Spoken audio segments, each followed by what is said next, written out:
ना झिझिया खेले है सखी हम ना जब झिझिया खेले अरे मार मुझे के कहे ना चल झिझिया खेले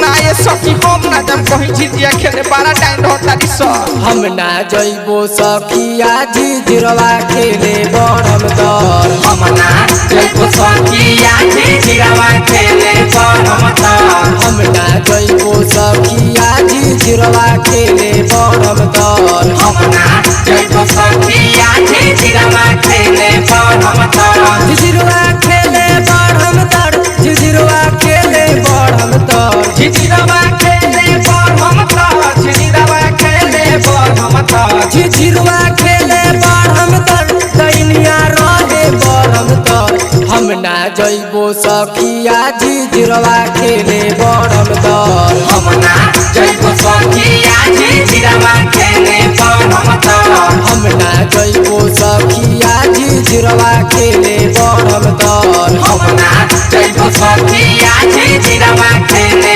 बड़म दर है सखी ठीक बना चल तो चल ना छोटू वाल बेला जी के घरे उनका मौगी फटर ये चाउर दी है सो है सखी हम ना जाम कहीं अरे सखी चला ना साच के रामायण देखे चले के बा ठीक बा सखी चल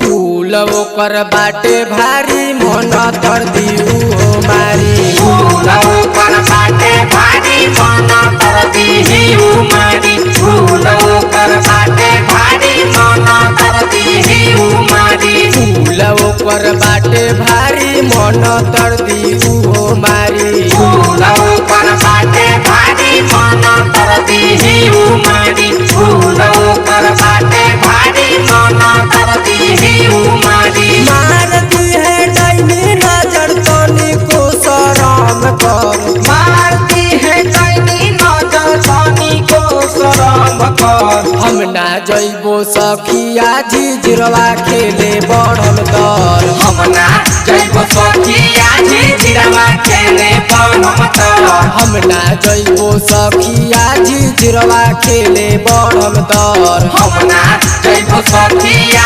झिझिरवा खेले बड़म दर हे सखी हाँ ये सखी बोला ना का कहता दो अरे सब दुआरी तक घूम लेनी एगो मुखिया जी के घर बाकी बा मुखिया जी बारा चाउर दी है सो हाँ ये सखी चलो जल्दी चलो चलो सखी चलो राइटर जितेंद्र ठाकुर भैया समझैले राइटर जितेंद्र ठाकुर भैया समझैले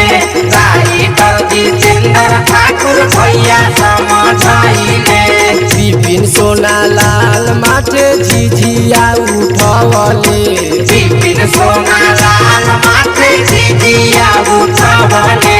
विपिन सोना लाल माथे झिझिया उठवले